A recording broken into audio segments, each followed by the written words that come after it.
وإني لغفار لمن تاب وآمن وعمل صالحا ثم اهتدى وإني لغفار أنا يقرب يهونكن مهرة صفي يهونكو أملاكنين لمن تاب بمتصت ودني لتملس نصح لقبا توبة لا درجة وآمن كزام امنتن يبلت لا تناكر وعمل صالحا بأمنتم لاي ملكام سروچن لاسكتلنا ثم اهتدى بزام كن غدانا لاي اسك فصاميو يصنا استقامه نوروت اسك الته موتو درس يتنيم محل مسواتነት ከፍሎ እምነቱን ላለማስወሰድ ማለት ነው በጠላቶች እስከ መጨረሻው ጽናት ላደረገ ሰው እኔ ምህረተ ሰፊ የሆንኩ አምላክ ነኝ ይላል አምላካችን አላህ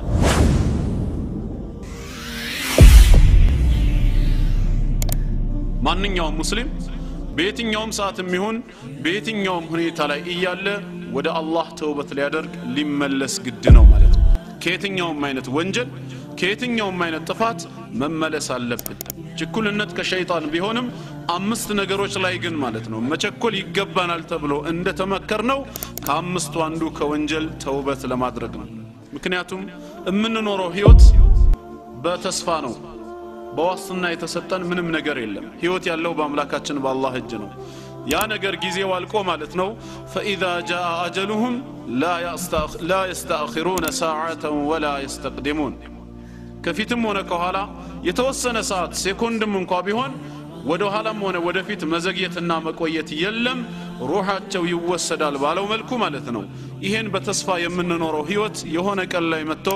ዱንያን ተሰናብተን ወደ አኺራ ከመሄዳችን በፊት ተውበት ልናደርግ ይገባናል ማለት ነው ተውበት የመጀመሪያው የኃጢያት ስርየት የምናገኝበት መስፈርት ነው ማለት ነው መንግስተ ሰማያት ቀርባለች ንስሐ ግቡ እየተባለ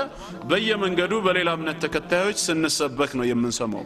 ይሄ አየት ግን መሰረቱ የት ነው ከተባለ በቁርአን ውስጥ ያለ ሐሳብ ነው ስለዚህ ቁርአን ይሄንን በግልጽ ስለሚናገር ገና መንግስተ ሰማያት ቂያማ ቀን ከመድረሱ ሳይሆን እያንዳንዱ ሰው በነፍስ ወከፍ ማለት ነው ገርገራ ላይ ጣረሞት ከመግባቱ በፊት ወደ አላህ ተውበት መግባት እንዳለበት ነው ቁርአን የሚናገረው እናንተ በነፍሶቻችሁ ላይ ወሰን ያለፋችሁ ድንበር የጣሳችሁ ሙእመናን ባሮቼ ሆይ ይላል ላ ተቅነጡ ሚን ረህመቲላህ መቼም ይሁን መቼ ከአላህ እዝነት ተስፋ አትቁረጡ ነው የሚለው ተስፋ እንዳንቆርጥ እየነገረን ያለን አንድ የመስጂድ አስተማሪ ኢማም ወይም ሌላ ሰው ሳይሆን ማን ነው መሐሪው አምላካችን አላህ ራሱ ነው ከኔ ረህመት ከኔ እዝነት ተስፋ አትቁረጡ ኢነላህ የግፊሩ الذنوب جميعا አላህ ኃጢያቶችን ወንጀሎችን በተቀላላ ይምራል ነው የሚለው አላህ የማይምረው ወንጀል የለም ለምን ከተባለ ከሱ ረህመት ጋራ የሚስተካከል ወንጀል ሰው ሊሰራ አይችልምና ማለት ነው ኢሳ አለይሂ ሰላም ጌታ ነው ፈጣሪ ነው ከማለት የበለጠ ወንጀል አለ በዚህ ዱንያ ላይ የለም እኮ ከዚህ የበለጠ ምንም አይነት ኩፍር ወንጀል ሊኖር አይችልም በዛ እምነት ውስጥ የነበረ ሰው ግን ተውበት አድርጎ ተጸጽቶ ወደ አላህ ግን ሲመለስ الاسلام يجب ما قبله ብሎ ነብያችን ሰለላሁ ዐለይሂ ወሰለም እንዳስተማሩት በከዚህ በፊት የነበረው ሙሉ ህይወቱ ታድሶ ገና እንደተወለደ አዲስ ህፃን ይሆናል ማለት ነው አስፈላጊም ከሆነ አላህ በቁርአኑ ቃል እንደገባው يبدل الله سيئاتهم حسنات ጭራሽ ወንጀላቸው መልካም ስራ አድርጎ የሚቀይርላቸው ማለት إذا كنت في الدنيا عن الخير عاجزا فما أنت في يوم القيامة صانع بسم الله الرحمن الرحيم الحمد لله رب العالمين الصلاة والسلام على نبيه الصادق الأمين نبينا محمد صلى الله عليه وسلم وعلى آله وصحبه أجمعين أما بعد فسلام الله عليكم ورحمته وبركاته الحمد لله يا أملاكاتنا الله فقاده هنا በዚህ በተከበረው ቅዱስ ቤቱ ለሁለተኛ ጊዜ ተገናኝተናል አልহামዱሊላህ ኢንሻአላህ ያው ዛሬም ያምላካችን ያላህ ፍቃዱ ከሆነ ባለን ሰዓት ውስጥ አጠር ያለ መልእክት አስተላልፍላችኋለሁ የመጀመሪያ ግንኙነታችን ላይ ካስታወሳችሁ እስላም ብቸኛው መለኮታዊ ሃይማኖት የሚለው ርዕስ ነበር አይደል የተመለከትነው እና በወቅቱ እስላም የነቢያት ሁሉ ሃይማኖት መሆኑን ሰው የተፈጠረበት መንገድ አምላካችን አላህ በዱንያም ሆነ በአኺራ እውቅና የሰጠው ብቸኛው ዲን እስላም ነው የሚለውን ሰፋ ባለ መልኩ ተመልክተናል። ዛሬ አላህ ፍቃዱ ከሆነ የምናየው አስባቡል መግፊራ የኃጢአት ስርየት የኃጢአት ይቅርታ የምናገኝባቸው መንገዶች ወይም ደግሞ የመዳኛ ሰበቦች በእስላም ምንድናቸው የሚለው ነው። አንድ ሰው እስላም ብቸኛ መለኮታዊ ሃይማኖት መሆኑን ካረጋገጠ እሱም የተፈጠረው በእስላም ጎዳና ላይ መሆኑን ካመነና አላህ ከኛ ከሰዎች የሚፈልገው ዲን አልእስላምን ብቻ ይዘን እንድንመጣ ከሆነ የደህንነት ጎዳናዎችን ሊያውቅ ግድ ነውና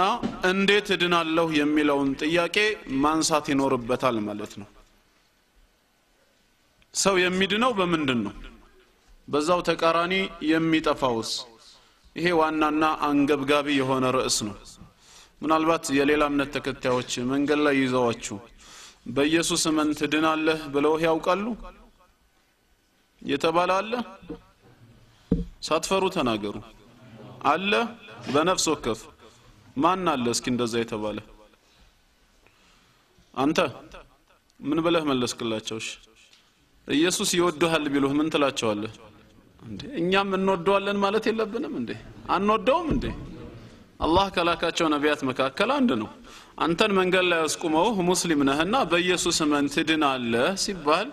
ልጅ ለእናቷ ምጥ አስተማረች እንደሚባለው እኮ ነው ጉዳዩን ካስተዋልከው። ዒሳን ለሙስሊሞች ማስተዋወቅ እንዴት ይቻላል ነው ጥያቄው። አምላካችን አላህ በቁርአን ማንነቱን ዘርዝሮ ነግሮን ለሱ ሊኖረን የሚገባ መለካከት ምን እንደሆነ በሰፊው አስተምሮን እንደገና በዒሳ እመኑ ማለት ምንድነው ትርጉሙ? ሐቂቃ ግን በጣም ያሳዝናል። ከአንዳንድ ወንድሞች የሚሰጠው ምላሽ ምንድነው? ዞር በል ከዚህ ትላንት በሰልባጅ የገባ ሃይማኖት ይዘህ እንዴት እንዲህ ትለኛለህ ይባላል። ይሄ እኮ መልስ አይደለም፣ ስድብ ነው። እስላም ደግሞ ስድብን አይፈቅድም። በያዝነው ዲን በእምነታችን እርግጠኞች ከሆነን ሐቅ ነው ብለን የምናምን ከሆነ ቢያንስ የራሳችን ምላሽ ሊኖረን ይገባል። በእግር ኳስ ጨዋታ ላይ እንኳን ሰውየው ወይም ያ ቡድን ጎል ማግባት ካልቻለ ቢያንስ ይከላከላል አይደለም እንዴ? እኛ እምነታችንን ለሰዎች እንኳን መስበክ ሞራሉ በውስጣችን ከሌለ ኢማናችን ከደከመ ሰው መጥቶ ግን ወደሱ ኩፍር ሲጠራን ዳዕዋ ሲያደርግብን የምንከላከልበት ነገር ግን ሊኖረን ይገባል። በኢየሱስ እመን ትድናለህ ከተባልክ እኔማ አመኛለሁ በኢየሱስ አንተ ነህ ያላመንከው ልትለው ግድ ነው። አላህ ገልጾታል፣ ከድንግል የተወለደ ነው። ይሄም የአምላካችን የአላህ ሥራ ነው። ለእስራኤል ልጆች ነብይና መልእክተኛ ሆኖ የተላከ ነው። በአፈጣጠሩ ግን እንደኛው ሰው ነው። ከዛ ውጪ ሌላ ሰውም ወይም አምላክ የሚል የተዛባ አመለካከት አልይዝም። ባይሆን አንተ በሱ ላይ ያለህን አመለካከት አስተካክል ተብሎ ሊመከር ወደ እስላምም እንዲመጣ ዳዕዋ ሊደረግለት ይገባል ነው። ዒሳ አለይሂ ሰላም ይወደሃል ከተባለ አዎ እኔም በጣም እወደዋለሁ የሚል ምላሽ ነው ልንሰጥ የሚገባው። ምክንያቱም የአላህ ነብይ ነው።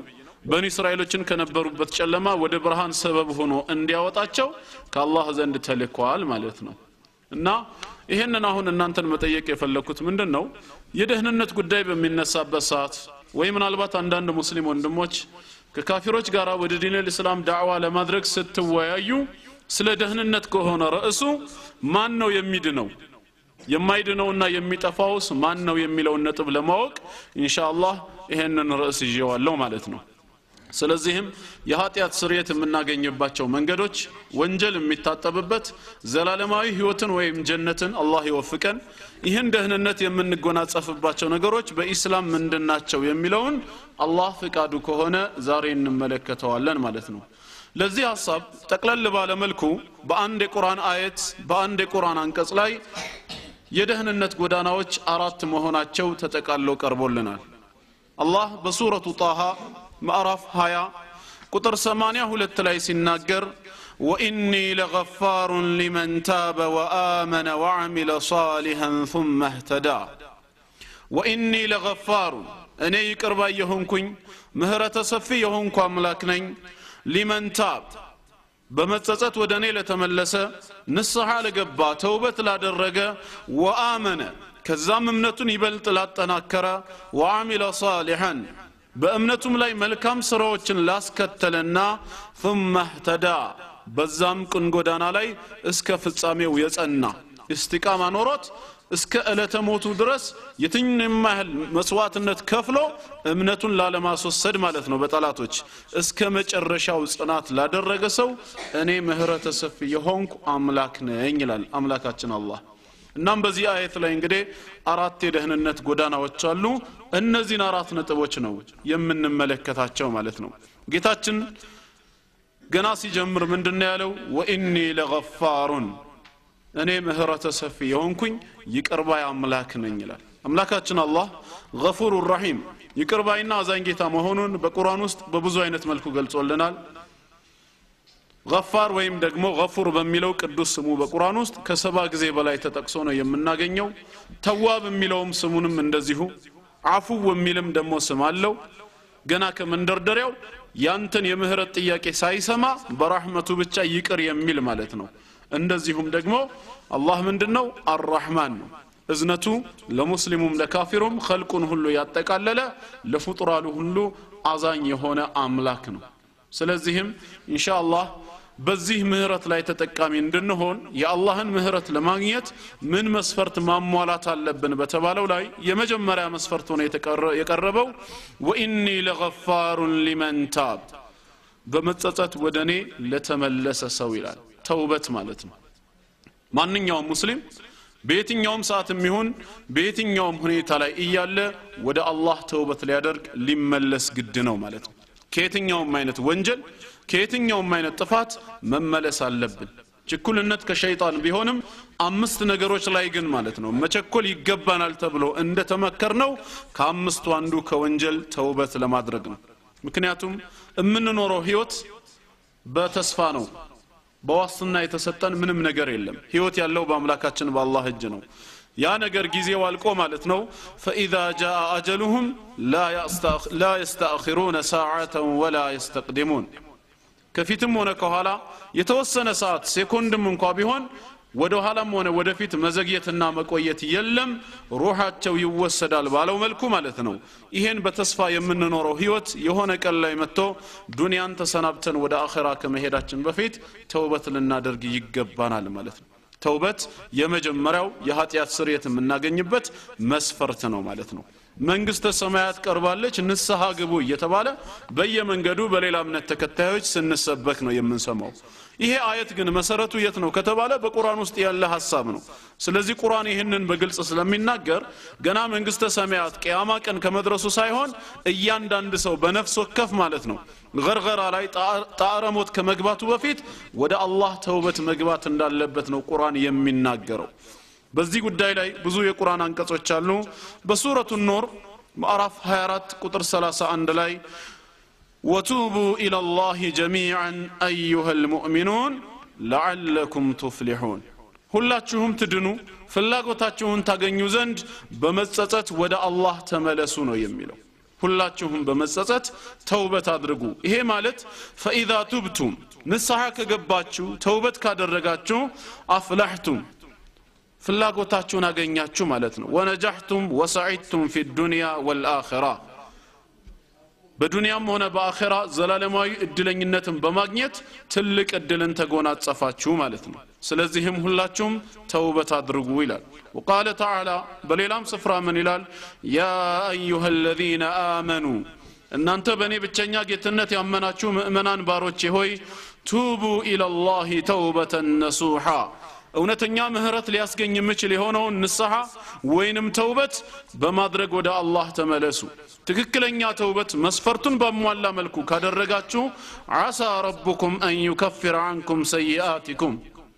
አላህ ከናንተ ላይ ወንጀላችሁን ሊያብስላችሁ የተረጋገጠ ነው። እንደዚሁም ደግሞ ويدخلكم جنات تجري من تحتها الأنهار ከስሮቿ የተለያዩ አይነት ጅረት የምትፈስባት የሆነቿን ጀነት ሊያስገባችሁም ቃል ኪዳን ገብቶላችኋል። ይህንን ማግኘት ከፈለጋችሁ ሁላችሁም ወደ አላህ እውነተኛ ምህረት ሊያስገኝ የሚችለውን ተውበት በማድረግ ተመለሱ እያለ ነው አምላካችን አላህ። ስለዚህም የኃጢአት ስርየትን ማግኘት ዘላለማዊ ጀነትን መጎናጸፍ እውነተኛ መስፈርቶችን አሟልቶ ወደ አላህ ተውበት ያደረገ ሰው ነው ማለት ነው። ያው የመስኩ ምሁራኖች ዑለማዎች እንደገለጹት ተውበት አድራጊ የሆነ አካል ተውበቱ ትርጉም እንዲኖረውና ትክክለኛ እንዲሆን የአላህን ትእዛዝ ተዳፍሮ ከሆነ ወንጀሉ የአላህን ትእዛዝ በመጣስ የተፈጸመ ከሆነ ሶስት መስፈርቶችን በማሟላት ወደ አላህ ተውበት ማድረግ ይችላል ነው። ከነዚህ ሶስት መስፈርቶች የመጀመሪያው ምንድነው? ኢቅላዕ ያንን የሚሰራውን ነገር ወዲያውኑ ማቆም። ወንጀሉን እየሰራ ወንጀሉን እየፈጸመ አላህ በማይወደው ተግባር ላይ ሆኖ ማለት ነው ወደ አላህ ተውበት አድርጌያለሁ ተመልሻለሁ ማለት አይቻልም። ግዴታ ያንን ወንጀል ወዲያውኑ ማቆም ይገባዋል። ይሄ የመጀመሪያው ነው። ይህንን ካደረገ በሁለተኛ ደረጃ ምን ይጠበቃል? ከሱ ነደም ጸጸት ይጠበቃል ማለት ነው። የሰራው ስራ ኸይር ስራ ሆኖ ለሱ እንደ ጀብድ ተሰምቶት ሊያወራው አይገባም ማለት ነው።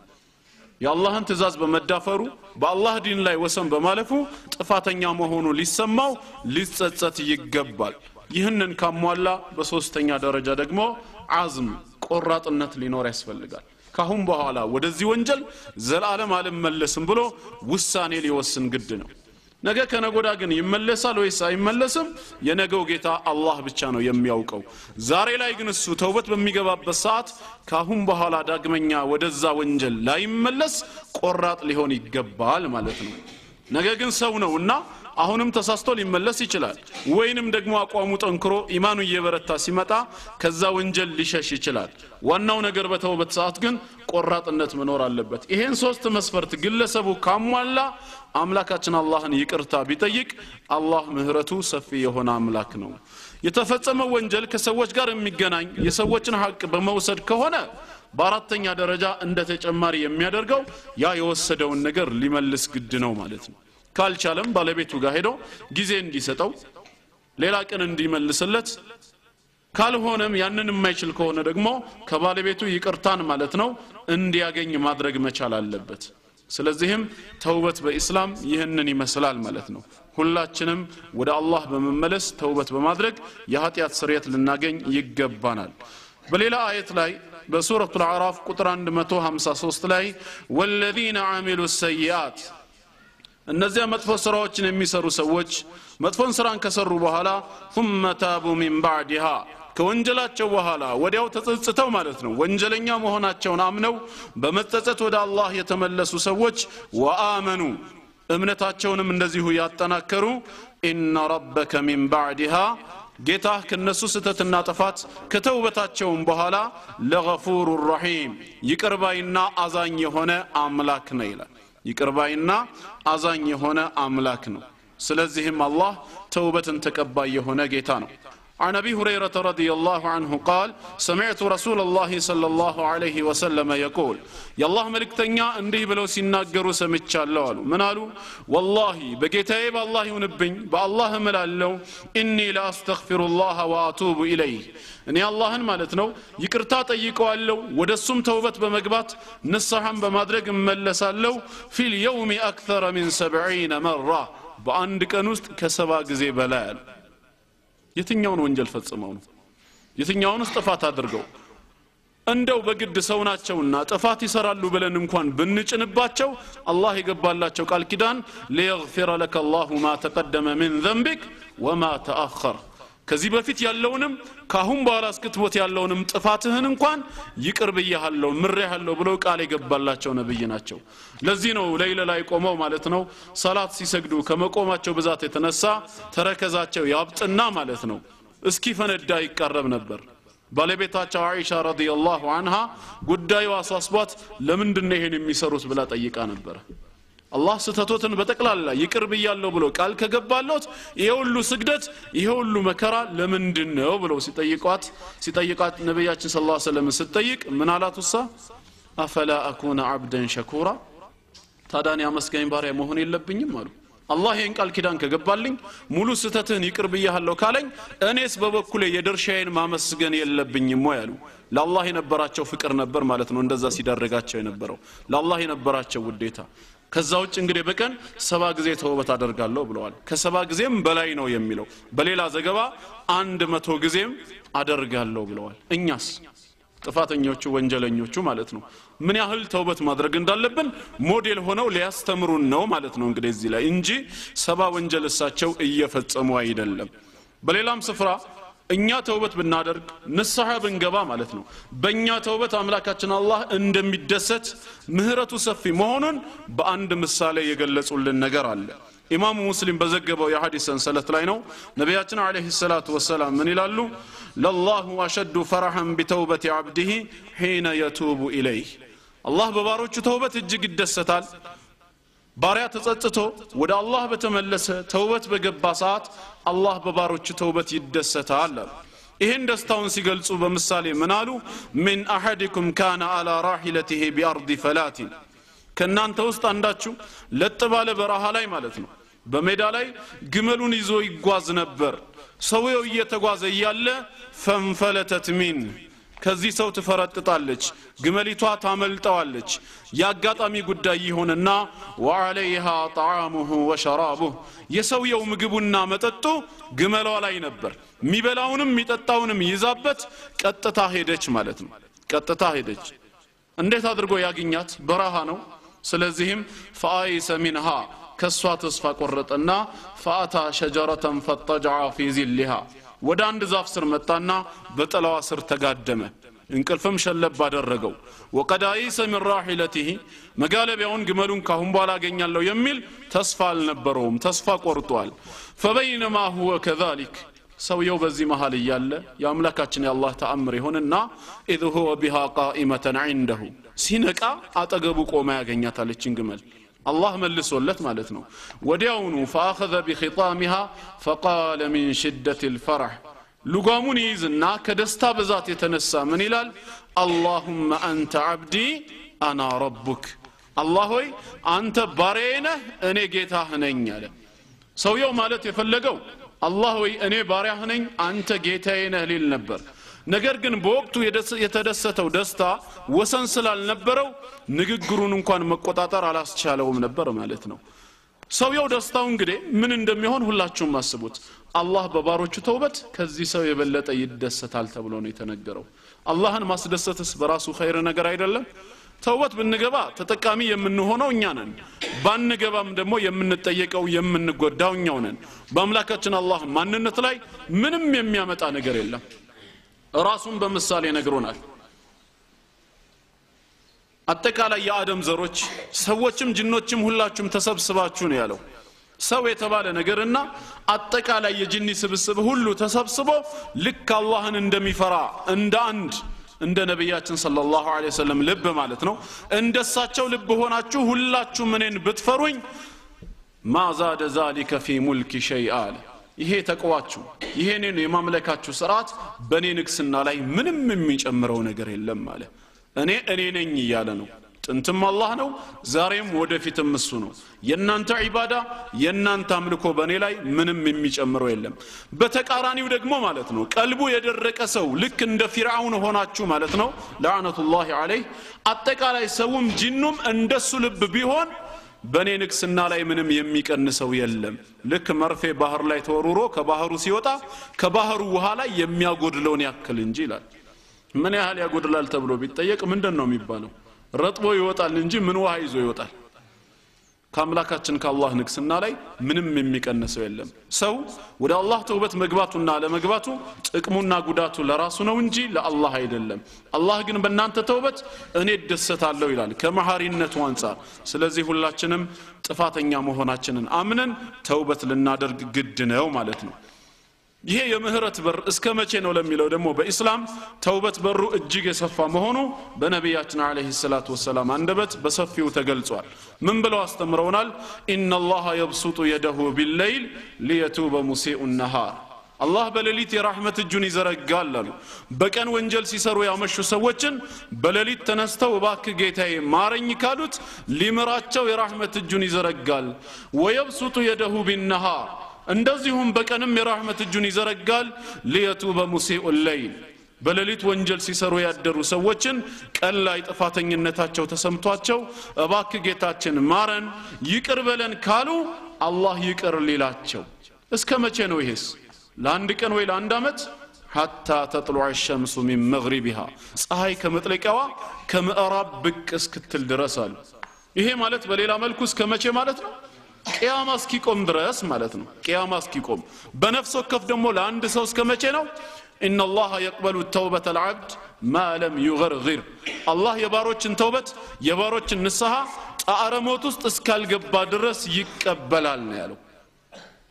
እንግዲህ የተሰጠንን የተውበት የጊዜ ስፋትን ስንመለከተው ከራህመቱ ጋራ والله ምንኛ ታላቅ እድል ነው በዚህ እድል መጠቀም የማይችል ሰው ደግሞ በዛው ተቃራኒ ምን አይነት እድል ቢስ ቢሆን ነው ሰው ሲተኛ 6 ሰዓት ወይም ከዛ በላይ እንቅልፍ ይተኛል ለዛን ያህል ጊዜ ማለት ነው ቀንም ሲሰራ እንደዛው ዒባዳ በሚያደርግበት ሰዓት ግን 5 ወቅት ሰላቶች እንኳን በግዴታነት የተደነገጉት በደቂቃ ቢሰሉ ከአንድ ሰዓት ይበልጣሉ እንዴ ከ24 ሰዓት ውስጥ አንድ ሰዓቱን ለኔ ዒባዳ አድርግበትና የቀረውን 23 ሰዓቱን ማለት ነው ለራስ ሰጥቻለሁ ብሎ አላህ ሲሰጥ ምን አይነት ሰዎች ነን እንደው ምን አይነት እድለቢስስ ብንሆን ነው ይሄን ማንጠቀምበት ስለዚህ ሁላችንም የአላህን የራህመቱን ስፋት ልናውቅ ይገባናል ያ ከመሆኑ ጋር ግን እስከዛሬ የምንሰራው ጥፋት እስከዛሬ የሰራነው ወንጀል ተስፋ ግን ሊያስቆርጥ አይገባም ሙስሊም ተስፋ አይቆርጥ ምናልባት በውጭ ሲባል የምንሰማው በተቃራኒው ነው አይደለም ሌላ አካል ተስፋ አይቆርጥም ሲባል ሰምተን ሊሆን ይችላል ሐቂቃ ግን መሆን ያለበት ሙስሊም ተስፋ አይቆርጥም ነው የምንለው ይሄ ከሌሎች የተዋስነው ከሌሎች የኮረጅነው ቃል አይደለም ወይ ብሎ ሌላው ወንድም ቢጠይቅ አይደለም ባይሆን ከኛ ተኮርጆ ሊሆን ይችላል ክርስቲያን ተስፋ አይቆርጥም የሚል ጥቅስ መጽሐፍ ቅዱስ ውስጥ አለ ወይ ብለ ልጠይቅ ይገባል ክርስቲያን የሚለው ስም ራሱ 3 ቦታ ነው የተጠቀሰው እናንተስ ተስፋ እንዳትቆርጡ የሚል የቁርአን አንቀጽ አለ ወይ ከተባለ ታዳ በሱረቱ ዙመር ምዕራፍ 39 ቁጥር 53 ላይ አላህ ማን ነው የሚያናገረው ሙስሊሞችን ካልሆነ ቁጥር 53 ላይ ቁል ያ ዒባዲ الذين اسرفوا على انفسهم እናንተ በነፍሶቻችሁ ላይ ወሰን ያለፋችሁ ድንበር የጣሳችሁ ሙእመናን ባሮቼ ሆይ ይላል لا تقنطوا من رحمة الله መቼም ይሁን መቼ ከአላህ እዝነት ተስፋ አትቁረጡ ነው የሚለው ተስፋ እንዳንቆርጥ እየነገረን ያለን አንድ የመስጂድ አስተማሪ ኢማም ወይም ሌላ ሰው ሳይሆን ማን ነው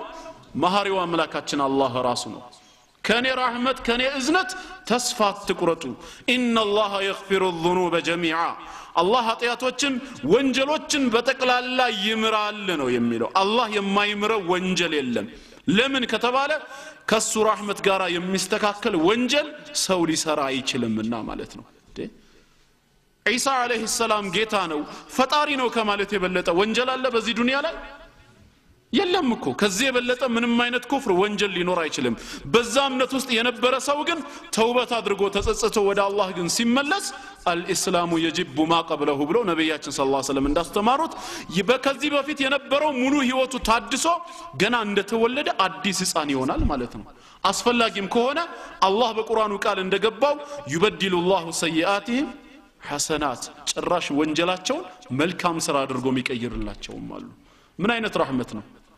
ስለዚህ የጌታችን ረህመት ከሰዎች ወንጀል ሁሉ ይበልጣል ነው ከሱ ረህመት ጋር ሊስተካከል የሚችል ወንጀል ሰው መስራት አይችልም ከዛ ወንጀሉ ግን ተውበት አድርጎ የገባ ሰዓት ከአላህ እዝነት ተስፋ ሊቆርጥ አይገባም አላህ መሐሪ ነው እያለ ራሱ እየገለጸልን ነው ስለዚህ ሙስሊም ተስፋ አይቆርጥም ካፊር ነው ተስፋ የሚቆርጠው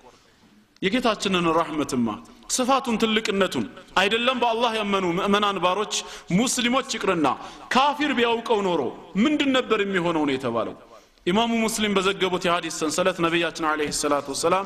ለው يعلم الكافر ما عند الله من رحمة ካፊር አላህ ዘንድ ያዘጋጀውን ምህረቱን ስፋቱን ትልቅነቱን ቢያውቅና ቢረዳ ኖሮ ما قنط احد من جنته አንደኛቸውም ቢሆን ከጀነቱ ተስፋ አይቆርጥም ነበር ካፊር እንኳን ጀነት ይገባለሁ ይል ነበር ከአላህ ረህመት ስፋቱ የተነሳ ማለት ነው ስለዚህ የጌታችን ምህረት እጅግ በጣም ሰፊ ነው በዚህ ሰፊ እድል ሁላችንም ልንጠቀም ይገባናል ታላቅ ኤግዚቢሽን ባዛር ተዘጋጅቷል ከቀን 5 እስከ 8 ለ3 ቀን ብቻ ይካሄዳል ሲባል ስንቶች እንደምሽቀዳደሙ ታውቃላችሁ ለጌታችን ምህረትስ ለመሽቀዳደም በተሰጠን ሀያት ውስጥ ለምን እንዘናጋለን አምላካችን አላህ በርግጥ ገፉሩ ረሂም ቢሆንም ሸዲዱል ዒቃብ መሆኑንም ደግሞ ልንዘነጋ አይገባማ ቅጣቱም የበረታ ነው ስለዚህ ከያዘን መውጫ መንገድ የለብንምና እንዳንያዝ ራሳችንን አሁንም ወደ አላህ ማሸሽ ከኛ ግድ ነው ማለት ነው ስለ ጌታችን ምህረት ስለሱ እዝነት የትኛው ተወርቶ ነው የሚያልቀው ለዚህ ነው ሐዲስ አልቁድሲ ላይ ራሱ አምላካችን አላህ የብነ አደም የአደም ልጅ ሆይ ይላል እያንዳንዳችንን ሲያናግረን ለው በለገት ذنوبك امام السماء ወንጀልህ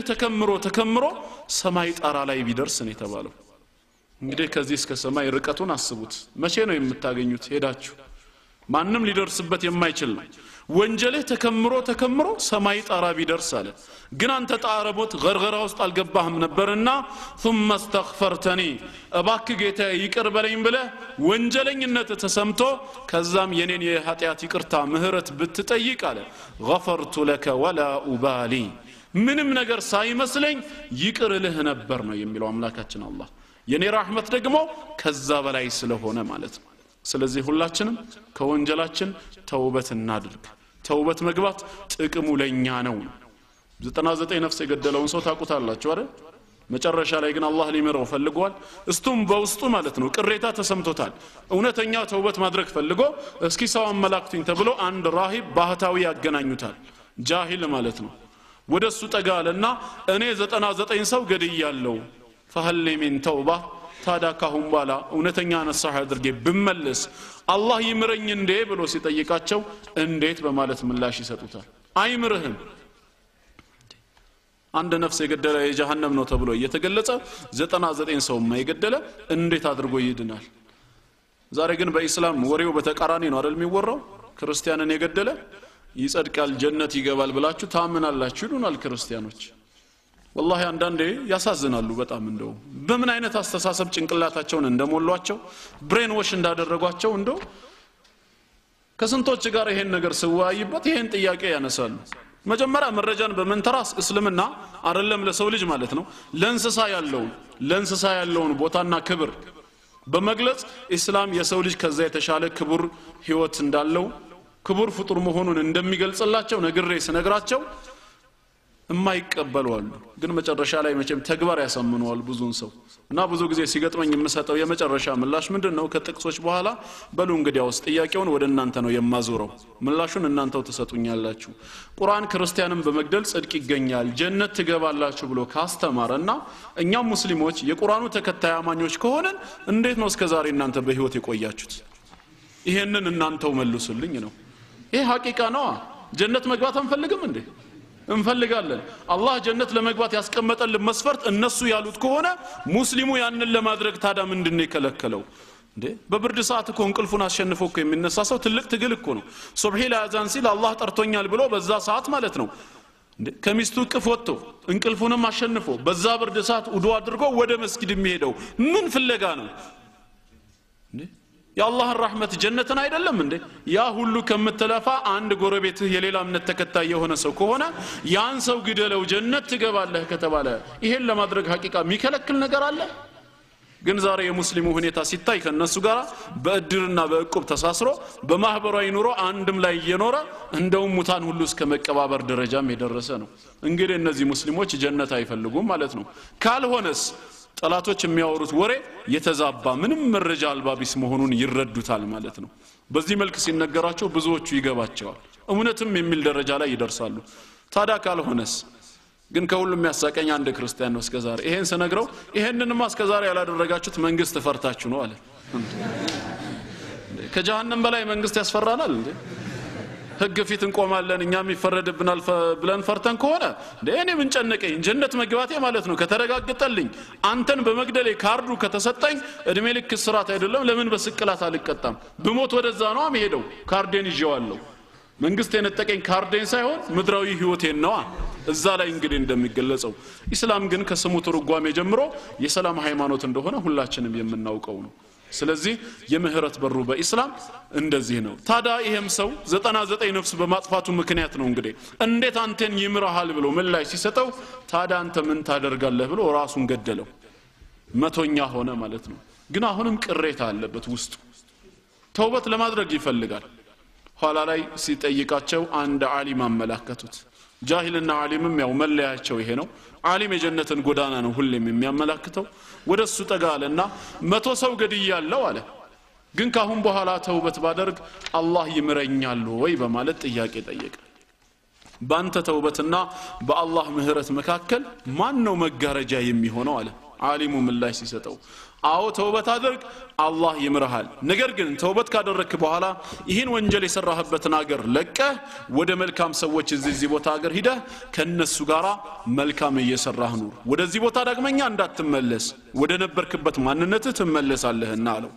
እውነተኛ ተውበት አደረገ ከዛ መልካም ሰዎች ወደሚኖሩበት ሀገር ሄዶ ኸይር ስራ ማለት ነው ለመስራት ነይቶ ሲንቀሳቀስ መሃል መንገድ ላይ ሲደርስ ጊዜው ደረሰና ሩሁ ወጣ ሰውየው ሲሞት መላእክቱ الرحማንና መላእክቱ العذاب የጀነትና የጀሃነም መላእክቶች መጡ ይሄን ሰው ለመውሰድ ማለት ነው ታዲያ የጀነት መላእክቶች ምን አሉ ይሄ ሰው ወደ አላህ የተመለሰው ተውበት አድርጎ ነው ስለዚህም ቀጥታ ጀነት ይገባል ሲሉ የጀሃነም ዘበኞቹ ደግሞ በዚህ ዱንያ ላይ ጀነት ለማስገባት የሚያስችለውን ምንም የሰራው ኸይር ስራ ስለሌለ ይሄ ሰው ጀነት መግባት አለ ጀሃነም መግባት አለበት አሉ አምላካችን አላህ ሶስተኛን መላእክት በሰው አምሳል ማለት ነው እንደ ሽማግሌ ዳኛ አድርጎ ላከላቸው ምን አላቸው ይሄ መላእክት ባይሆን አለ ወንጀል የሰራበትን ሀገር ለቆ ወደ መልካም ሰዎች ሀገር ለመሄድ ተውበት አድርጎ ማለት ነው እየተንቀሳቀሰ ያለ ስለሆነ ሩሁ የወጣው እስኪ የሄደበትን ርቀት ለኩትና ከሁለቱ መሬቶች ወደ ቀረበው ተወስዱታላችሁ አላቸው ሰውየው ደግሞ መሃል ላይ ነው የሞተው ግን ኢንማ አምሩሁ በይነ الካፊ ወኑን ተዛዙሁን በማለት የሚፈጸመው አምላካችን አላህ ጥንትም ሰማይና ምድርን ሲያዛቸው እንቢተኝነት የለባቸውም ቃለታ አተይና ጣዒን ታዛዦቹንን መጣን ነው የሚሉት እንቢተኝነት የሰው ባህሪ ነው ስለዚህ መሬትን ምን አላት በቅዱስ ቃሉ አንድ ስንዝር ወደ መልካም ሰዎች ቀረብ ያላት ሲለኩት አንድ ስንዝር ወደ ጀነት ሰዎች ቀረበ በዛ ሰበብ ምክንያት ይዘውት ወደ ጀነት ገቡ ኦሬዲ ሰውየውን ጀነት ያስገባው ተውበቱ ነው ንስሐው ነው ነገር ግን እዛ ቦታ ላይ ስላለው ነገር እልባት ለመስጠት ወደ መልካም ሰዎች መሆኑንም በተግባር ለማሳየት አንድ ስንዝር አላህ እንድትቀርብ አዘዛት ማለት ነው ስለዚህ ይሄ ሁሉ የሚያሳየን ምንድነው ተውበት በእስላም ውስጥ ያለውን ደረጃ ነው ማለት ነው ሌላ የመጨረሻ አንድ ሐዲስ ለመጥቀስ ቡኻሪና ሙስሊም በዘገቡት የሐዲስ ሰንሰለት አቢ ሁረይራ ረዲየላሁ ዐንሁ ሲናገር አን ረሱላህ ሰለላሁ ዐለይሂ ወሰለም ቃል የአላህ መልእክተኛ እንዲህ አሉ አለ ነብያችን ሰለላሁ ዐለይሂ ወሰለም ምን አሉ يضحك الله سبحانه وتعالى الى رجلين አላህ በሁለት ሰዎች ምክንያት ይስቃል አሉ ጌታችን አምላካችን አላህ በሁለት ሰዎች ይስቃል يقتل احدهما الاخر يدخلان الجنه አንዱ ሌላውን ይገላዋል ገዳይም ተገዳይም ግን ነገ የውመል ቂያማ ጀነት ይገባሉ አሉ አላህ በእነዚህ ይስቃል ተገዳይ እሺ ጀነት ይገባ ሸሂድ ነው ጦር ሜዳ ላይ ያለ ካፊርን ሲታገል የአላህን ቃል የበላይ ለማድረግ ሰማዕት ሆነ ሞተ ስለዚህ ጀነት ይገባል እንዴት ነው ገዳይ ጀነት የሚገባው የሚል ጥያቄ በሰዎች አእምሮ ውስጥ እንግዲህ ምን ይሆናል ጥያቄ ይነሳል ለካ ከጊዜ በኋላ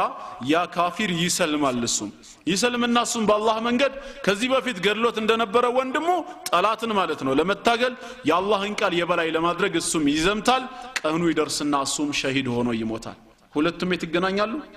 ጀነት ውስጥ ይገናኛሉ ማለት ነው ያ ተውበት አድርጎ የነበረበትን ኩፍር ትቶ ወደ እስላም በመምጣቱ ሰበብ ማለት ነው እና እስካሁን የተጠቀሱት ነጥቦች በተቀላላ የተውበትን ደረጃ የሚገልጹ ናቸው ስለ ተውበት እጅግ ብዙ ማለት ይቻላል على كل حال አምላካችን አላህ በገባው ቃል ኪዳን መሰረት የመጀመሪያው መዳንን የሚፈልግ ሰው የኃጢአት ስርየት የሚገኝበት መንገድ ተውበት ነው ወኢኒ ለገፋር ሊመን ታብ ለተጸጸተ ተውበት ላደረገ ስላለ ቀጠለና በሁለተኛ ደረጃ ደግሞ ያስቀመጠው መስፈርት ምንድነው ወኢኒ ለገፋር ሊመን ታበ ወአመን ላመነ ሰውም ጭምር አለ በሁለተኛ ደረጃ ምን ያስፈልጋል ኢማን ያስፈልጋል ማለት ነው አንደኛ በአላህ ላይ ያለን እምነት ሊስተካከል ይገባል እኛ ሙስሊሞች ጌታችን አምላካችን አላህን ስናምን አንደኛ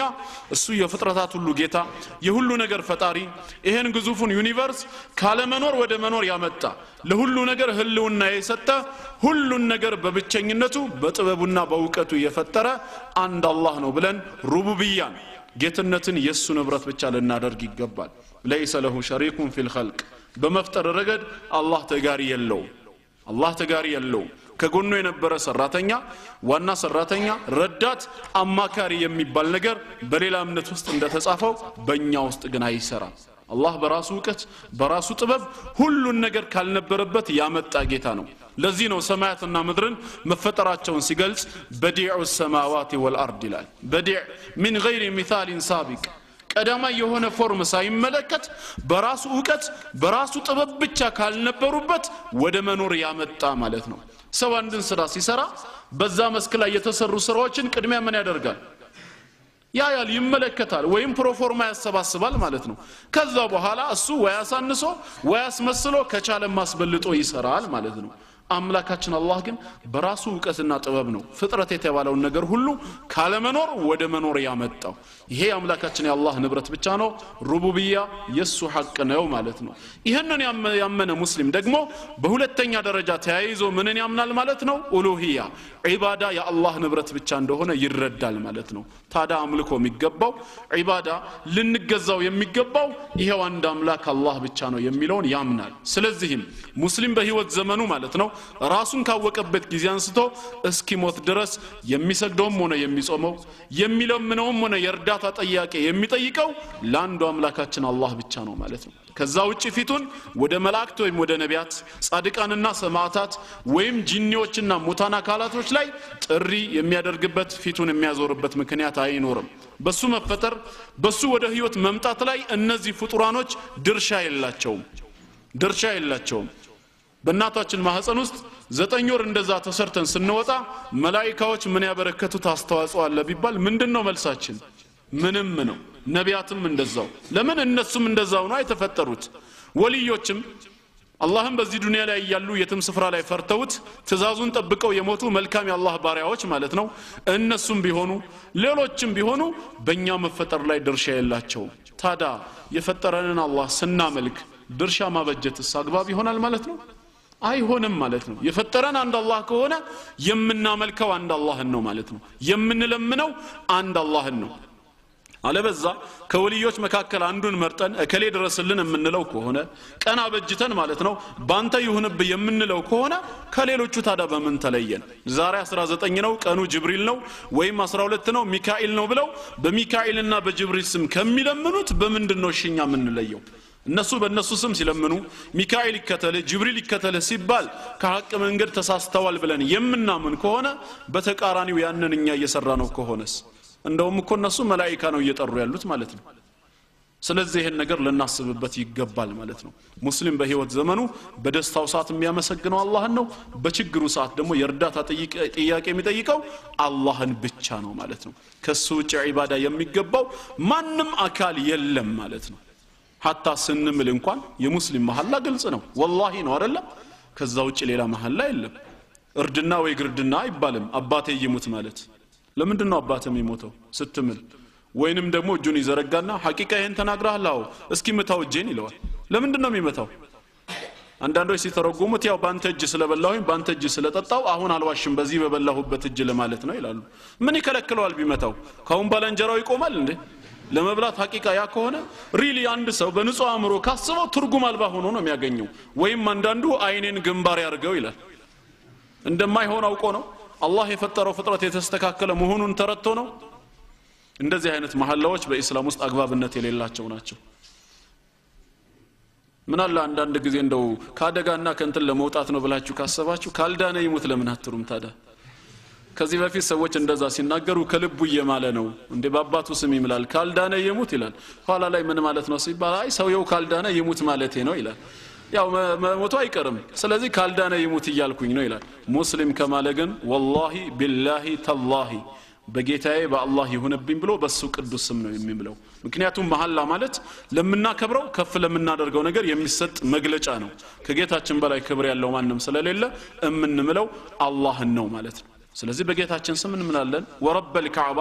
በከዕባ ጌታ በአላህ ይሁንብን ብለን በሱ ቅዱስ ስም ብቻ ሙስሊም ይምላል ስለዚህ ዒባዳ የአምላካችን የአላህ መብት መሆኑን ልናምን ይገባል በሶስተኛው ጎን ደግሞ በአላህ ማመን ምንን ያካትታል ይሄ አምላካችን አላህ ማለት ነው ለሁል አስማኡል ሑስና ወሲፋቱል ዑላ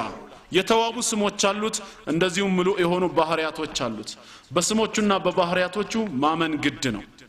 አምላካችን አላህ የሙሉ ባህሪ ባለቤት ነው ለይሰ ከሚስሊሂ ሸይ እሱንም የሚመስል አንዳችም ነገር የለም وهو السميع البصير ሰሚም ተመልካችም ነው ይሰማል ያያል ነገር ግን እንደኛ ብለን በፍጹም አናመሳስለውም ሰውን በመልኩና በአምሳሉ ፈጠረ እንደሚሉት አናደርገውም ይህንን ማመን የሙስሊሞች መሰረታዊ የእምነት ግዳጅ ይሆናል ማለት ነው ሁለተኛው ወአመነ ላመነ ሰው ብሎ ስላስቀመጠ በአላህ ላይ ያለን እምነት ሊስተካከል ይገባል እንደዚሁም በመላእክቶችም እናምናለን እኛ ሙስሊሞች አላህ ከብርሃን የፈጠራቸው መንፈሳዊ ቅን አገልጋዮች መለኮታዊ ራእይን ከአላህ ተቀብለው ወደ ነቢያት የሚያደርሱ ልዩ ልዩ የሥራ ድርሻ ያላቸው በትእዛዙ ቀጥ ያሉ የማያምፁ ስፍር ቁጥራቸውን በተመለከተ ግን ከአላህ በስተቀር ማንም ሊያውቃቸው የማይችል ከአላህ በስተቀር ማንም ሊያውቃቸው የማይችሉ እጅግ ብዙ ፍጥረታት መላእክቶች እንዳሉት አምነን ልንቀበል ግድ ነው በክብር ከሰው ልጆች አላህ ዘንድ የላቁ የተሻሉ መሆናቸውን እናምናለን ልዩ ልዩ የሥራ ድርሻ ያላቸው ኃያላኖችም ናቸው አንዳንድ ጊዜ ትምህርት እንድናገኝ የራሳችንን ማንነት እንድንረዳ አላህ በቁርአኑ ነብያችን ሰለላሁ ዐለይሂ ወሰለም ደግሞ ሷሂህ በሆነ ሐዲስ ላይ ትምህርትን ይሰጡናል ማለት ነው ትልቅነታቸውን እየተመለከተን ራሳችንን እንድናይ ማለት ነው አንዳንድ የአካል ጤና መጠበቂያ ወይ ደግሞ ስፖርት ነው የተወሰኑ ነገሮችን ሰው ይሰራና ከኔ በላይ ማን አለ የሚል ሰው ስለ መላእክት በሚማርበት ሰዓት እሱ ማን እንደሆነ የሚረዳበት ጊዜ ይመጣል مثلا ነብያችን ሰለላሁ ዐለይሂ ወሰለም ከአርሽ ተሸካሚ መላእክቶች መካከል ስለ አንዱ እንድናገር ተፈቀደልኝ አሉ ይሄ መላእክት ማለት ኢስራፊል አለይሂ ሰላም ነው ታዲያ ሲናገሩ ምን አሉ ከጆሮ ጫፍ አንስቶ እስከ ትከሻው ድረስ አሉ ከጆሮ ጫፍ እስከ ትከሻው እስቲ ገምቱ ስንት ሜትር ይሆናል ብላችሁ ታስባላችሁ እንደው ትልቅ ቢሆን ተመልከቱ እንግዲህ ወይ 10 ወይ 20 ወይ አንዱ ደግሞ ምን ጨነቀኛው በሳሳተን ብሎ 1000 ሊለው ይችላል ትልቅ ቁጥር ልጥራ ነው አይደል والله ግን በጣም የሚገርመው ነብያችን አለይሂ ሰላቱ ወሰለም በሜትር አይደለም ለክተው የነገሩን ትልቅነቱን ሲነግሩን በጊዜ ነው የለኩት በዚህ ምድር ላይ በጊዜ የሚለካ ነገር አለ በሳይንስ ምርምር ራሱ ከዋክብቶች ካልሆኑ በስተቀር እስከ ዛሬ ድረስ ማለት ነው ከዋክብቶች በኪሎሜትር የተደረሰበት የለም አልፋ ሴንቸሪ ብቻ ነው ከፀሐይ ቀጥሎ ለምድራችን ቅርብ የሆነ ኮከብ እሱም 4 ላይት ይር ተብሎ በብርሃን አመት ነው የተለካው እንደምንም አንጻራዊ በማድረግ ወደ ኪሎሜትር ሲቀይሩት 42 ቢሊዮን ኪሎሜትር ነው የተባለው ያም አንጻራዊ በሆነ መልኩ ነው ታዳ ስለዚህ ታላቅ መላእክት ነብያችን ሰለላሁ ዐለይሂ ወሰለም ما بين شحمة اذنيه الى عاتقه ከጆሮ ስስ አንስቶ እስከ ትከሻው ድረስ ያለው ርቀቱ አሉ مسيرة 700 عام 700 አመት ያስኬዳል አሁን ተመለሱ እንግዲህ ቀደም ወደ ተባለው ነገር ካሁን በኋላ ቢሊየን ኪሎሜትር ወይ ትሪሊየን ኪሎሜትር ብንለው ከዚህ ጋር ራሱ ምን ማለት ነው አመት ነው የተገለጸው 700 አመት ያስኬዳል ነው የተባለው በምንድነው የምንጓዘው በቀላሉ በፈረስ ጉዞ እንኳን ቢባል 700 አመት ማለት ምን ማለት ነው ጭንቅላታችን ለማሰብ ራሱ 700 አመት ይፈጅበታል ማለት ነው ርቀቱን ለመድረስ ምን አይነት ትልቅ መላእክት ቢሆን ነው ራሱ ከሰባት ሰማይ በላይ ነው እግሩ ደግሞ ከሰባት ምድር በታች ነው የተባለው ትልቅነቱን ሲገልጹት ግን እንደዚህ ኃያል መላእክት ሆነው من عذاب ربهم مشفقون ከጌታቸው ቅጣት የተነሳ ተጨናቂዎች ናቸው ነው የተባለው يخافون ربهم من فوقهم الله ከነሱ በላይ ሲሆን ይፈሩታል ይንቀጠቀጣሉ ويفعلون ما يؤمرون አድርጉ የተባሉትን ሁሉ ያደርጋሉ ተባለ እኔስ ማን ነኝ ማለት አይመጣም ታዲያ በዚህ ሰዓት እኛ ከዚህ መላእክት አንፃር ማንነን እስኪ ድርሻችን የጎመን ዘር ፍሬ ይሞላል እንዴት ሆኖ ነው የሚሞላው ምክንያቱም የጎመን ዘር ፍሬ ተደርድሮ እኛን ቢሞላ በዛ ቁጥር ልክኛ ብንባዛ አሁንም የሱን 1 ሚሊዮን እንኳን መሆን አንችልም የዚህን መላእክት የፈጠረን አላህስ እነሱን ያዘጋጀው አላህስ ሰው ታራ በአላህ ትእዛዝ ላይ ሲኮራ ማን ሆኖ ነው እንግዲህ በሉጥ አለይሂ ሰላም ዘመን አመፀኞቹን ለማጥፋት ያ መላእክት የወሰደው እርምጃ ምንድን ነበር በወቅቱ የነበረውን ከተማ መሬቱን ህዝቦቹን ከአጠቃላይ ከግንባታዎቹም ከእንስሳዎቹም ጋራ በክንፉ ጫፍ ነበር ያነሳው ሲያነሳም እስከ ተወሰነ ቦታ አይደለም የክብደት ሚዛን ተወዳዳሪዎችን ተመልክታቸዋል አይደለም ከፍተኛው ክብደት ያለውን ነገር ከመሬት እስከ ደረታቸው ወይም ከቻሉ እስከ ጭንቅላታቸው ወደ ላይ ያነሱትና ከዛ ወደው ያወርዱታል አይደለም ጠንካራ የሚባሉት ይሄ አምላካችን አላህ የፈጠረው መላእክት በአንድ ክንፉ ጫፍ መሬትን ህዝቡን በተቀላላ በውስጡ የነበሩትን ግንባታዎችንና እንስሳዎችን ሁሉ ከመሬት አነሳ መሬትን ባንሳት በራሱ ምን አይነት ታላቅ መላእክት መሆኑን ነው የሚገልጸው ያ ብቻ ሳይሆን እስከት ወሰደው ሰማይ ጫፍ ነበር ያደረሰው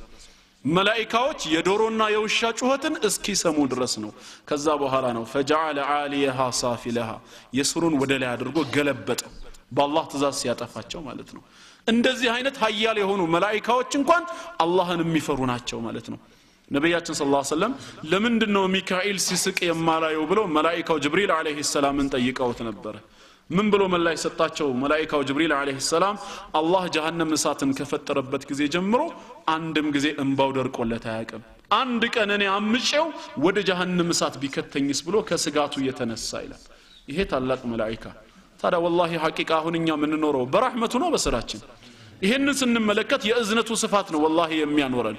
ፀሐይ ይወጣልን ያለው ዝናብ እየዘነበልን ያለው ይሄ መልካም ስራችን ዒባዳችን አይደለም ማለት ነው የሱ ረህመት ነው ስለዚህ አሁንም ይሄ ረህመት ከላያችን እንዳይነሳብን ተውበትና ኢማን ወሳኝነት አለው ማለት ነው እምነታችንን እናድስ እንማር ዲነል ኢስላምን ምን ላይ እንደቆምን እንወቅ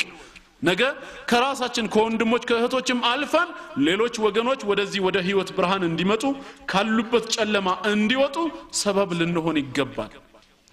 ልንሆን ይገባል ስለዚህ ኢንሻአላህ ለዛ ሰበብ መሆን የሚቻለው ሰው ሲያውቅ ነው እናም ኢማን ወሳኝነት አለው ማለት ነው በሶስተኛም ደረጃ ኢማን ውስጥ ምን ይካተታል በነቢያቶች ማመን ማለት ነው አላህ ይላካቸው ነቢያት ሁሉ ነብይነታቸውን አምነን እንቀበላለን ላ نفرق بين احد منهم በመሐከላቸው አንለይ አይሁዶች ኢሳ አለይሂ ሰላምን ተከትለው ሙሳ አለይሂ ሰላምን ተከትለው ኢሳ ሲመጣ አስተባብለዋል ክደውበታል አወላለዱንም ጥያቄ ውስጥ ምልክት ውስጥ ከተው የዝሙት ልጅ ነው እስከ ማለት ደርሰዋል ነሳራዎች ኢሳን ተከትለናል ብለው ነብያችን አለይሂ ሰላቱ ወሰለም ነብይ ሆነው ሲመጡ ግን አልተቀበሏቸውም እኛ ደግሞ በተራችን እሳቸው ሲላኩልን የእሳቸውን ነብይነት ተቀብለን ከሙሳና ከኢሳ ወይ ከነቢያት አንዱን ያስተባበልነው አለ የለም ሁሉንም ማምነን ተቀብለናል ነቢያት ሁሉ ዕውቅና ያገኙት በነብያችን ሰለላሁ ዐለይሂ ወሰለም ማንነት ውስጥ ነው እሳቸው ሲያስተምሩን ወነብዩና ሐቁን እንዳሉት ሁሉም ነቢያቶች እውነተኞች ናቸው ብለን ልናምን ይገባል መለያየት አይሰራም እዚህ ቦታ ማለት ነው ምክንያቱም በእሳቸው ነብይነት የሚያምን ሰው ለምን አመንክ ተብሎ ቢጠየቅ አጎቴ ስለሆኑ ብሎ ምላሽ አይሰጥም በዘራ እንገናኝማ እሳቸው አረብ ናቸው እኛ ደግሞ ሐበሻ ነን ግን ለምንድነው ያመነው አላህ ነብይና መልእክተኛ አድርጎ ለዓለም ረህመት ስለላካቸው ነው ታዲያ በእሳቸው ነብይነት አላህ በላከው ያመነ ሁሉንም ማምኖ መቀበል ስላለበት አላህ የላካቸውን ሁሉ ማመን የሙስሊሞች ግዳጅ ይሆናል ማለት ነው ነቢያትን ሁሉ እንደ ነብይነታቸው እናምናለን ነገር ግን አናመልካቸውም በአራተኛ ደረጃ ደግሞ የወረዱ መለኮታዊ መጻሕፍትን ማምነን እንቀበላለን ከቁርአን በፊት ቀደምት መለኮታዊ መጻሕፍቶች ለህዝቦች መሪ ሆነው ማለት ነው ለነቢያቶቹ ተሰጥተዋል ነገር ግን እነዛ መጻሕፍቶች የአላህ ጥበቃ ስላልተደረገላቸው ተበርዘዋል ተደልዘዋል ሐቅ ከባጢል ጋር ተደባልቆ ይሄው ዛሬም እስከ ዘመናችን ቆይተዋል ብለን እናምናለን ቁርአን ግን የመጨረሻና ብቸኛው መለኮታዊ መጽሐፍ ስለሆነ እስከ ቂያማ ቀን ድረስ ሌላ የሚላክ ነብይ የሚወርድ መጽሐፍ ስለሌለ አላህ በዚህ ኡማ ላይ ማስረጃውን ለማቆም ቁርአኑን እንዳወረድኩት እኔው ጠብቀዋለሁ ብሎ ቃል ኪዳን በገባለት መሰረት ይሄው እስከ ዘመናችን ተጠብቋል ወደፊትም ተጠብቆ የሚቆይ ብቸኛ መለኮታዊ መጽሐፍ ነው ይሄንን እናምናለን አምስተኛ ከሞት በኋላ ህይወት መኖሩን ሙስሊም አምኖ ይቀበላል ከእንስሳ የምንለየው አንደኛው ይሄ ነው ብዙ ጊዜ ሰው ከእንስሳ በምን ይለያል የሚል ጥያቄ በትምህርት ቤት ውስጥ ስንጠየቅ ምንድን ነበር የምንመልሰው ምላሽ በማሰብ ይባላል ምን ማለት ነው ግን ማሰብ ማለት በሁለት ነገሮች መካከል መለየት የሚጠቅምን ከሚጎዳ ለይቶ ማወቅ ከሆነ ይህንን የማድረግ ችሎታ እንስሳቶች የላቸውም እንዴ ይሄ ከሆነ እነሱም አላቸው በግቢ ውስጥ የሚያድግ እኮ ውሻ የግቢ ተከራይና ባለቤቱን ከመንደርተኛ ወይንም ደግሞ በዛ አካባቢ ከሚተላለፍ ከሌባም በላይ ለይቶ ያውቃል ማለት ነው ለዚህ ነው ባለቤቱ ሲመጣ ቶሎ ሩጦ እግሩ ስር የሚሆነው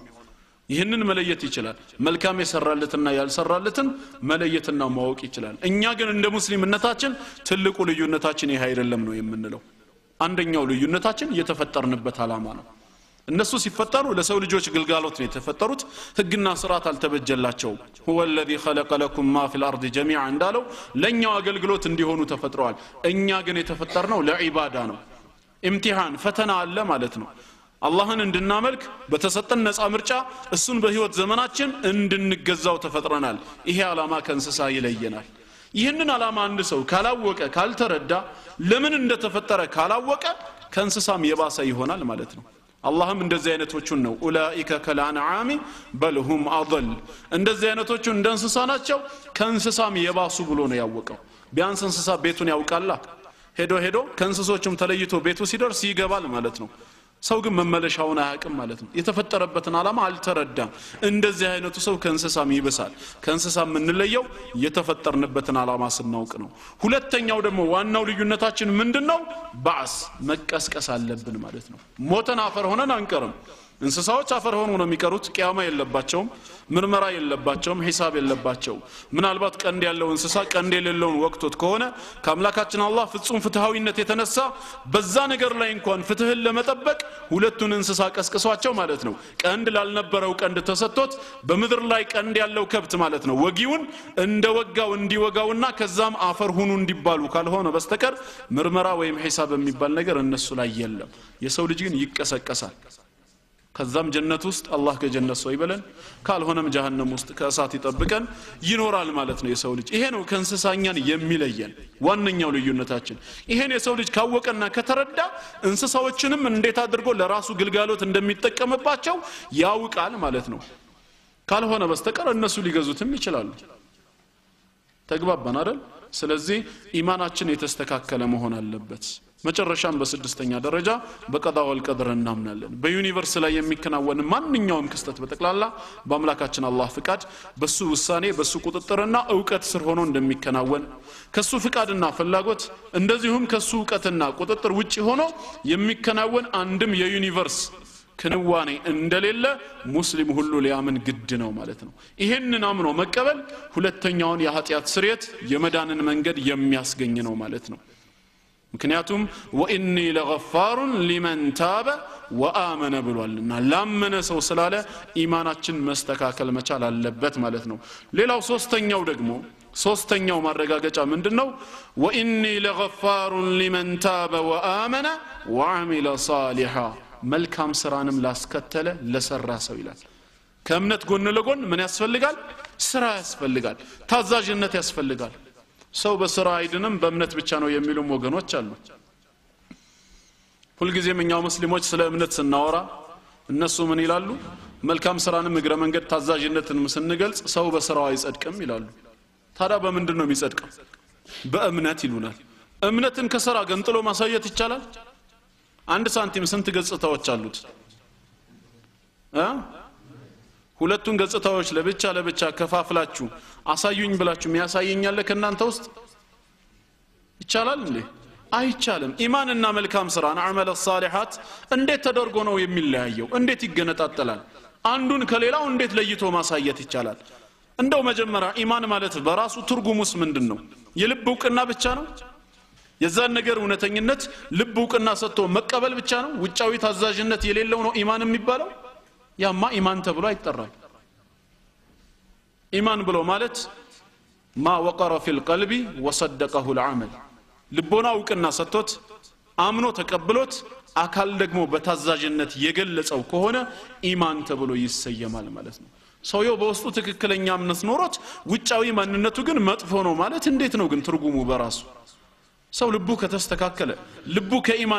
በኢማን ካጌጠ ውጫዊ ማንነቱም ይስተካከላል መነጣጠል አይቻልም ነብያችን ሰለላሁ ዐለይሂ ወሰለም አላ ወኢነ ፊል ጀሰዲ ሙድጋ اذا صلحت صلح الجسد كله በሰውነታቸው ውስጥ ቁራጭ የሆነች ስጋ አለች እሷ ከተስተካከለችና ከበጀች ሰውነቱ ሁሉ ይስተካከላል واذا فسدت ከተበላሸች በተቃራኒው فسد الجسد كله ሰውነቱ ሁሉ ይበላሻል على وهي القلب አዋጅ እሷ ምንድነች ልብ ነች ልብ በኢማን በተቅዋ በተወኩል በመሳሰሉት የልብ ስራዎች ማለት ነው ካጌጠ ማለት ነው የተቀረው ሰውነታችን ደግሞ በታዛዥነት በመልካም ስራዎች ይዘጋጃል ለማድረግ ማለት ነው ካልሆነ ውስጡ ከተበላሸማ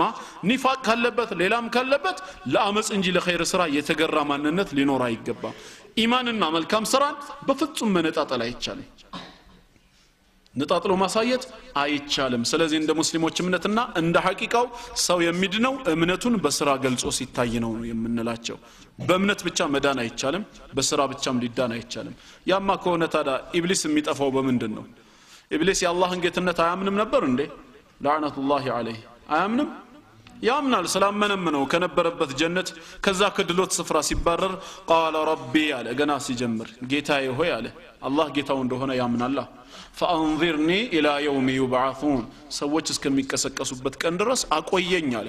ህይወትን መስጠት የሚችል ማቆየት የሚችል አላህ ብቻ መሆኑን እሱም ያውቃል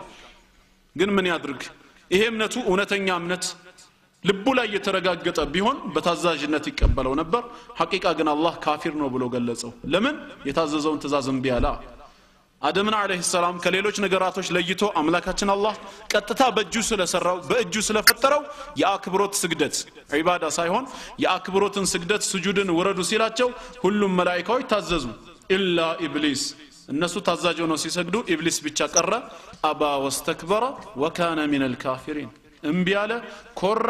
በክህደቱና በእምቢተኝነቱ ምክንያት ከካፊሮች ሆነ ይላል ስለዚህ እሱን ለኩፍር የዳረገው የትኛው ነው እምቢተኝነትና ክህደቱ ነው ማለት ነው ኩራቱ ነው ታዛዥነት አለመኖር ነው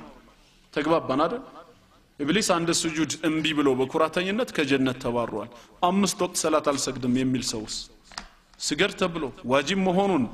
አምኖ እምቢ የሚል ሰው እንግዲህ ምን ይጠብቀዋል የሚለውን ሁሉም ሰው ሊያስብበት የሚገባ ጉዳይ ነው ማለት ነው ስለዚህ ኢንሻአላህ ከኢማን ጎን ለጎን መልካም ስራ ወሳኝነት አለው ማለት ነው መልካም ስራ በደህንነታችን ውስጥ ወሳኝነት እንዳለው ልንነግራቸው ይገባል ሰው ከእምነት ያገለለ ስራ ሊኖረው አይችልም ለዚህ ነው በቁርአን ውስጥ ወደ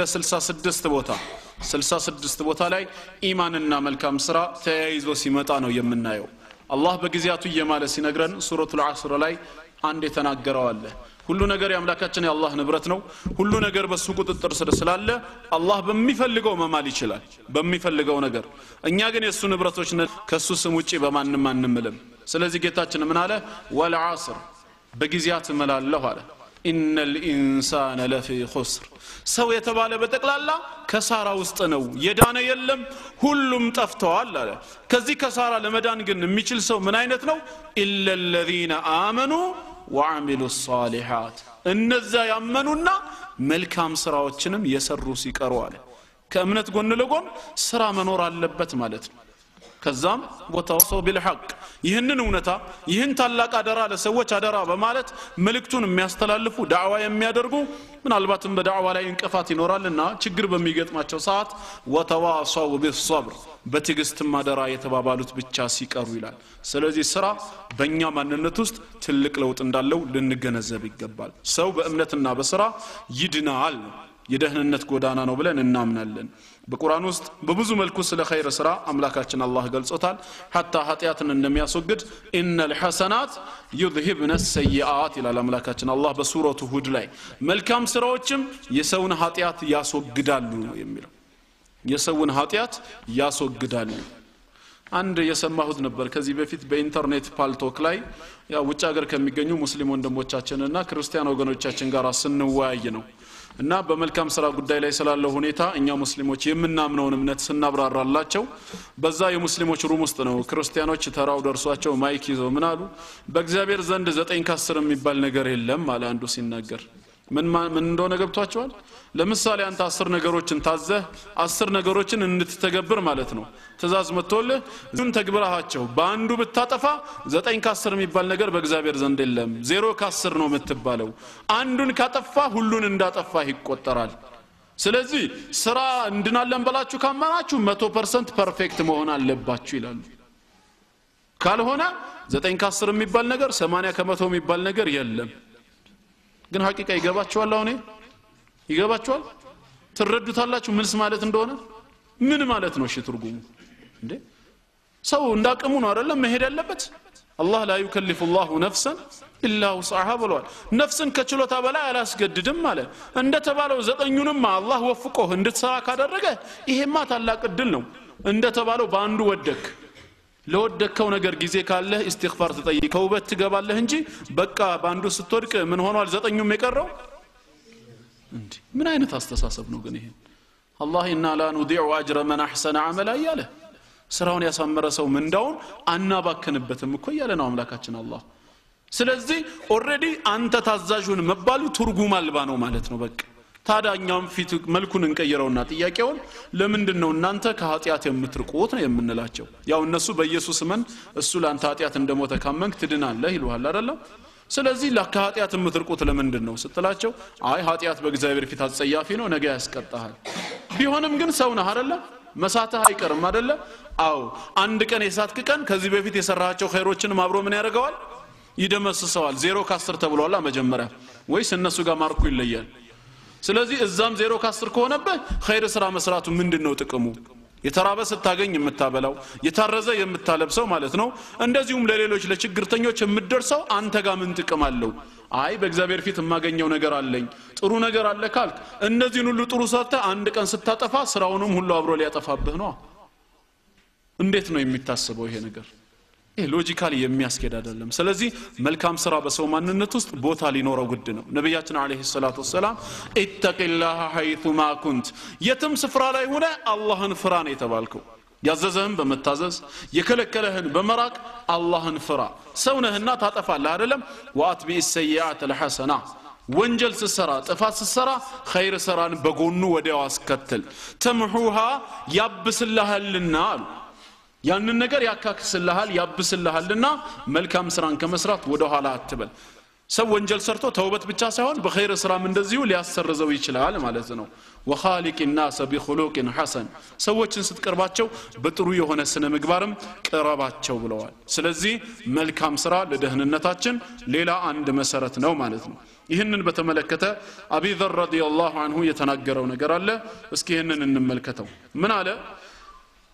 أن ناسا قالوا يا رسول الله عليه الصلاة والسلام سويت نبياتنا صلى الله عليه وسلم زند متوا سموتا قربوا واسموا له من قالوا ذهب أهل الدثور بالأجور أهل الدثورج بأجر بمندا إنيان تسون هدو قدمون قالوا يصلون كما نصلي إنيان دمن سجدوا يسجدوا نبر ويصومون كما نصوم عند من صوموا يصومالو بزي ملكام سرا أبرن يتجوازن يتشكدادمن ياله ويتصدقون بفضول أموالهم በነበራቸው ትርፍ ሀብት ትርፍ ገንዘብ ግን ሰደቃ ያወጡ ነበር እኛ ይሄንን ሰደቃ የምናደርግበት ደግሞ ስላልነበረን በዚያ አጅር ቀደሙን ምን እናደርግ ብለው ይሄው ምክርን ጠየቁ ከነብያችን ሰለላሁ ዐለይሂ ወሰለም አው እውነተኛ ሰው ለአኺራው የሚያስብ ሰው ምን አይነት መዝገብ ነው በአኺራ የማዘጋጀው ብሎ ያንን ነው ሊያስብ የሚገባው ማለት ነው ስለዚህም ይሄንን ጥያቄ ሲያቀርቡ ነብያችን አለይሂ ሰላቱ ወሰለም ዘንድ ጥያቄ ጠይቆ መልስ ያጣማንም አልነበረምና ከዛም መልእክተኛው ምን አሏቸው አወለይሰ ቀድ ጀዐለ አላሁ ለኩም ማ ተሰደቁነ ቢህ አላህ እናንተ ሰራሳችሁ ሰደቃ የምታወጡበትን ነገር አላዘጋጀላችሁም እንዴ አሏቸው ከዛም ሲያብራሩላቸው ምን አሉ ኢነ ቢኩሊ ተስቢሐቲን ሰደቃ በእያንዳንዱ ተስቢህ ሱብሃንአላህ ብሎ መናገር በራሱ ሰደቃ ነው ምጽዋት ነው አጅር አለው አሉ ሱብሃንአላህ አላህ ከጎዶሎ ባህሪ ሁሉ የጠራ ነው ይያለ ሰውየው አቅሙ እስከቻለው ድረስ ደጋግሞ ቢል ወበኩል ተክቢረቲን ሰደቃ አላሁ አክበር አላህ ከሁሉ ነገር በላይ ታላቅ ነው ብለን የሱን ማንነት የምንገልጽበትም ሰደቃ ነው ይሄም وكل تحميدة صدقة الحمد لله مسغانا بتقلالا يميغباو لاندو ጌታችን አላህ ብቻ ነው ማለት وكل تحليلة صدقة لا اله الا الله اي لا معبود بحق الا الله ካንዱ አላህ በስተቀር እውነተኛ አምልኮ የሚገባው የለም ብሎ لا اله الا اللهን ማለት ነው በብዛት ማውሳት ሰደቃ ነው وامر بالمعروف صدقة ونهي عن المنكر صدقة ሰዎችን በመልካም ነገር እንዲሰሩ ማዘዝ ከመጥፎ ነገር ደግሞ ማለት ነው እንዲታቀቡ መከልከልም ሰደቃ ነው وفي بضع احدكم صدقه እንደውም ሲያጠናቅቁና ሲዘጉ ምን አሉ ከናንተ ውስጥ አሉ ያው ይሄ ሐዲስ እንግዲህ ትርጉሙም የሚገባቸው ወይም በተግባር የሚጠቅማቸው ላገቡት ብቻ ነው ከናንተ ውስጥ ከሚስቶቻችሁም ጋር መገናኘት ሰደቃ ነው አሉ አጅር አለው አሉ ያላገባችሁ እንግዲህ በዚህ አጅር ተቀደማችሁ ማለት ነው ሱብሃንአላህ አልহামዱሊላህ ላ ኢላሃ ኢላላህ አላሁ አክበር የሚለውን ካገቡ ወንድሞቻችሁ ጋር አብራችሁ ብትልም ወንድሞቻችሁ በዚህ አጅር እየበለጧችሁ ነው ማለት ነው በዚህ ሰዓት አሁን ሰው በጭንቅላቱ ሲያስበው ግራ ሊገባው ይችላል ሰው የራሱን ስሜት ለማርካት ራሱን ለማስደሰት ብሎ ሄዶ ከሚስቱ ጋር ፍራሽ ላይ መተኛቱ እንዴት አጅር ይሆናል ነው አይደል ነገሩ ልክኛ ግራ እንደሚገባን በወቅቱ የነበሩትም ሰሃባዎች ሰው ናቸውና ግራ ገብቷቸዋል ግን ግልጽነት ያለበት ነው እምነታችን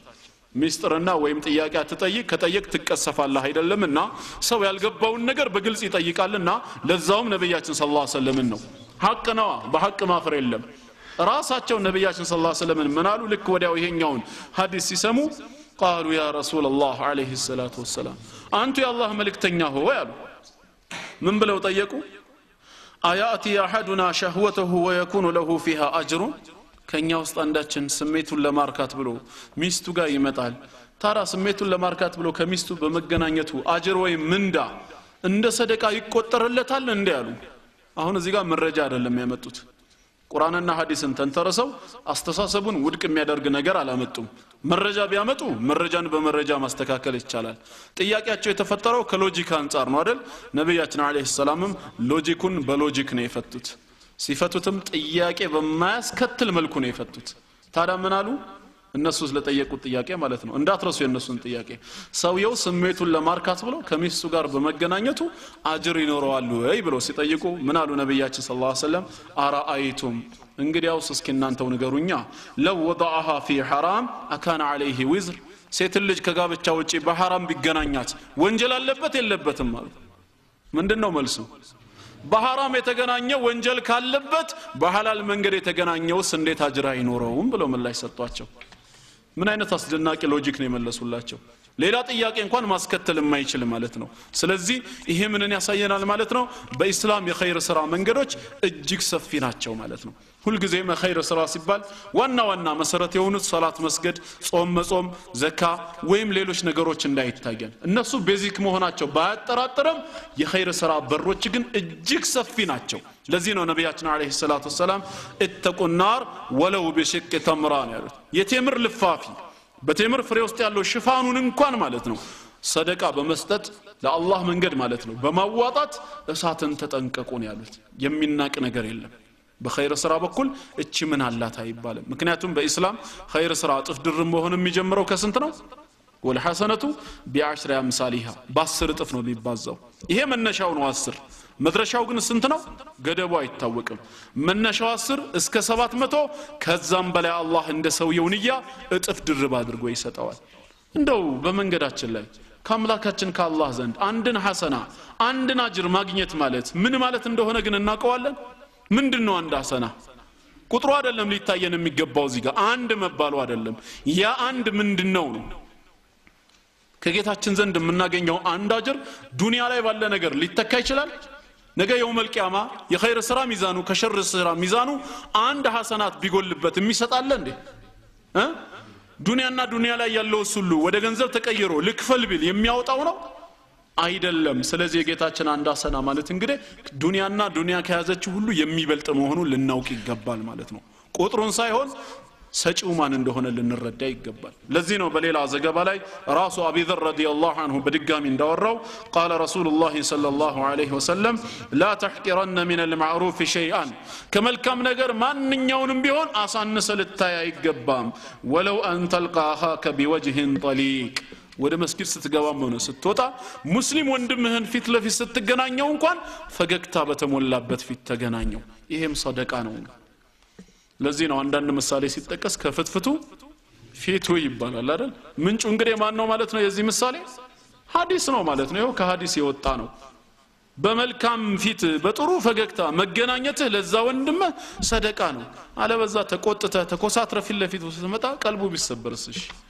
ምን አርጊው ነው ምን አልኩት ይሄን ያህል ብሎ ወደ ኋላ ያስባል ቀልቡ ላይ ጥላቻ አድሮበት የባዘ ቢሸሽህስ ግን ፈገግታህን አይቶ ምናልባት እሱ እንደው ማጥፍቻለሁ ብሎ የነበረም ነገር ካለ ያንንም የሚያስረሳው ሊሆን ይችላል ለዚህ ነው ከነብያችን አለይሂ ሰላቱ ሰላም ፊት ላይ ፈገግታ ጠፍቶ አይታወቅም የተባለው